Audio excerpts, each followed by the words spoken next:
Praise to Jesus, hallelujah. प्रभु आपको आशीष दे, हालेलुया। आज हम देखेंगे घर बनाने वाले दो मनुष्य, बुद्धिमान और मूर्ख। हालेलुया। बुद्धिमान कौन और मूर्ख कौन?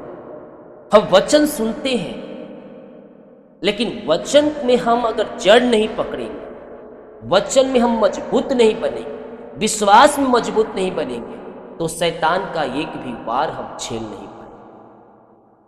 और शैतान का काम ही है आपको डिप्रेशन, चिंता, बोझ, समस्या इन सारी में भेजने का। तो उसके डिप्रेशन से हमें छुटकारा पाने के लिए शैतान के जो वार है उस पर हमें जय पाने के लिए वचन में हमें जड़ पकड़ना हो। और जब हम वचन में जड़ पकड़ेंगे तो मसीह में जड़ पकड़ेंगे। हालेलुया। मत्ती के 7 अध्याय के उसके 24 वचन में कुछ यूं लिखा है, इसीलिए जो मेरी बातें सुनकर उन्हें मानता है और वह उस बुद्धिमान मनुष्य के समान ठहरेगा जिसने अपना घर चट्टान पर बनाया। चट्टान पर घर बनाने का मतलब, अगर तुम मसीह में चल रहे हो, जब तुम्हारा विश्वास मजबूत है, तो चट्टान पर भी क्या है, तुम दृढ़ता से खड़े रहो। जब समस्याएं आपके जीवन में आएगी, वचन जो आपका विश्वास है वो चट्टान के समान खड़ा रहेगा और आपको वहां से पीछे नहीं हटने देगा। वचन जब हम सुनते हैं तो विश्वास करना है कि यह वचन जो है मेरे लिए, मेरे परिवार के लिए, मेरे घर के लिए, उन्नति के लिए, आशीष के लिए। लेकिन कुछ लोग यहां सुनेंगे, यहां से निकालेंगे। कुछ लोग तो वचन चलते ही भग जाएंगे। अरे पास्टर जी, कभी वचन की सभा हो रही, प्रार्थना हम देखते हैं। जितना महत्व तुम प्रार्थना को देते हो उतना महत्व इन वचनों को, क्योंकि वचन के द्वारा ही प्रार्थना से चंगाई मिलती है। हालेलुया। वचन के द्वारा ही चंगाई मिलेगी, क्योंकि यीशु के कोरे खाने के द्वारा हमने चंगाई पाया है। तो अगर हम प्रार्थना देखेंगे, प्रार्थना करेंगे और वचन पे हम नहीं चलेंगे, वचन को मनन नहीं करेंगे, वचन को अपने हृदय में नहीं लाएंगे, तो सब बेकार। हालेलुया। क्योंकि यीशु ने अपने नाम से ज्यादा वचनों को महत्व दिया अपने जीवन में।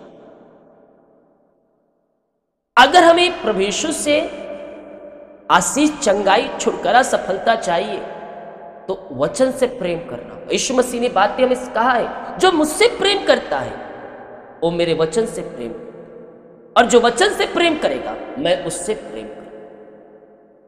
हालेलुया। तो सारी बातें वचन के द्वारा ही सिरजी गई है, और जब हम वचन पे चलेंगे तभी हम आशीष पाएंगे। वो चाहे किसी भी क्षेत्र में क्यों ना हो, वचन के अनुसार चलने वाला व्यक्ति कभी हारेगा नहीं, कभी डिगेगा नहीं, कभी झुकेगा नहीं, और परमेश्वर उसे चट्टान के समान खड़ा करके रखेगा। तो वचन को अपने हृदय पटिया पर लिखो और इस पर चलने के लिए प्रभु से प्रार्थना करो कि प्रभु मुझे पवित्र आत्मा द्वारा सहायता कर, मुझे चट्टान के समान बना कि मैं इस वचन के अनुसार चल सकूं।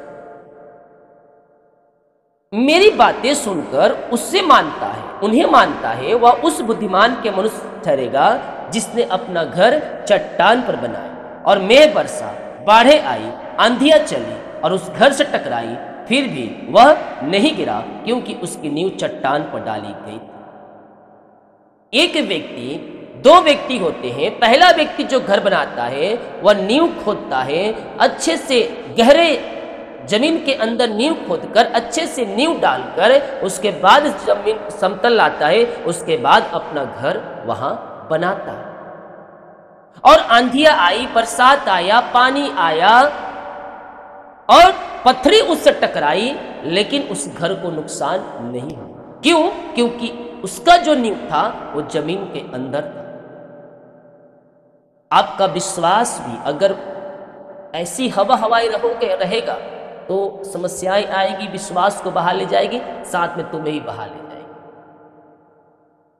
विश्वास को मजबूत करो। जब विश्वास कमजोर रहेगा ना, तो समस्या जब आएगा, सामने के तूफान आएगा, समस्या का बादल, पहाड़ टूटेगा, तो तुम्हें वहां से बहा कर ले जाएगा। लेकिन अगर तुम्हारा विश्वास मजबूत रहेगा यीशु मसीह के ऊपर, तो समस्याओं को देखकर तुम डरोगे नहीं, घबराओगे नहीं, बल्कि वहीं तुम खड़े रहोगे प्रार्थना और विश्वास में। हालेलुया। तो यहाँ एक व्यक्ति जो है अपना घर अच्छे तरीके से बनाता है, मेघ बरसता है, बाढ़ें आई, आंधियां चली, उससे टकराई, फिर भी वह नहीं गिरा, क्योंकि नींव जो था वो चट्टान के समान डाला गया। दूसरा व्यक्ति क्या करता है, और उन पर चली क्योंकि उसकी नींव चट्टान पर डाली गई थी। परंतु जो कोई मेरी बातें सुनता है और उस पर नहीं चलता, वह उस निबुद्ध मनुष्य के समान ठहरेगा जिसने अपना घर बालू पर बनाया। बालू यानी कि रेती पर बनाया। दूसरा व्यक्ति जो था, रेती के ऊपर ना नींव डाला, ना गड्ढे खोदकर उसमें अच्छे से नींव डाला, चट्टान नहीं डाला, नहीं कि कुछ मसाला नहीं डाला, और सीधे रेती के ऊपर अपना घर बनाना चालू कर दिया। जब बरसातें आई, मेघ बरसा, बाढ़ें आई, आंधियां आई और उससे टकराई, तो उसका घर क्या हो, गिर गया, क्योंकि उसका नींव मजबूत नहीं था। हालेलुया। वचन सुनना है और उस पर चलना है। जब तुम उस वचन पर चलोगे, जब उस वचन को थामे रहोगे और उसे अपनी हृदय पटिया पर लिख के रखोगे और उस पर चलने के लिए प्रभु से तुम प्रार्थना करोगे, निश्चित तौर पर कह रहा हूं तुम्हें आशीष मिलेगी, चंगाई मिलेगी, छुटकारा मिलेगा, और तुम फलते जाओगे, फूलते जाओगे, और तुम आगे बढ़ते जाओ, क्योंकि तुम्हारा जो विश्वास है वो चट्टान के ऊपर रखा गया। तुम्हारा घर चट्टान के समान बनाया गया। हालेलुया। वचन सुनते हैं, उस पर हम मनन करने वाले बन जाए, उसके पीछे हम चलने वाले हो जाए। आज बहुत से भरमारी आत्माएं निकल चुकी है, वचन से बातें निकालेंगे, तोड़ ममोड़ कर आपके सामने रखेंगे, और कुछ लोग भटक जाए। भटकाने वाले भेड़ियों से सावधान रहो। भेड़ के रूप में भेड़िए है, चाहे तो चुने हुओं को भी भरमा दे। मैं अक्सर इन दिनों ये बातें कह रहा हूं कि भेड़ के रूप में भेड़िए निकल चुके हैं, और वो चाहे तो चुने हुओं को भी भरमा दे। इसलिए भरमाने वाली आत्माओं से सावधान रहना, न दाएं न बाएं, सीधा देखना, ताकि तुम्हारा उद्धार बरकरार रहे। तुमने उद्धार पाया, लेकिन अगर उसके चक्कर में, किसी चक्कर में फंसे, जो भटकाने वाली आत्माएं हैं, अगर उसके चक्कर में तुम फंसे भैया, तुम उद्धार को खो दो। जो कुछ तुमने मेहनत आज तक किया है मसीह में, वो सब मेहनत पे पानी फेर देगा केवल एक भटकाने वाली आत्मा। इसीलिए सतर्क रहो, भटकाने वाली आत्माओं से बचे रहो, प्रार्थना में लगे रहो, वचन पर मजबूत बनते जाओ, और प्रभु के वचन को अपने हृदय पटिया पर लिख के रखो। परखो कि उसके अंदर जो कोई बोल रहा है, उसके अंदर आत्मा का नौफल है कि नहीं। परंतु जो कोई मेरी ये बातें सुनता है और उन पर नहीं चलता, वह उस निर्बुद्धि मनुष्य के समान ठहरेगा जिसने अपना घर बालू बनाया, मेघ बरसा, बाढ़ें आई, आंधियां चली, घर से टकराई और घर गिरकर सत्यानाश हो गया। जब यीशु ने यह बातें कह चुका, तो ऐसा हुआ कि भीड़ उसके उपदेश सुनकर चकित हुई, क्योंकि वह उसके साथियों के समान नहीं, परंतु अधिकारी के समान उपदेश देता था। क्योंकि वह अधिकारी था, वो राजा था। जब यीशु मसीह का जन्म हुआ, राजा घबरा गए, कहीं मेरा सिंहासन ना डोल जाए। वो राजा तो था, लेकिन राजाओं के समान वह नहीं रहा।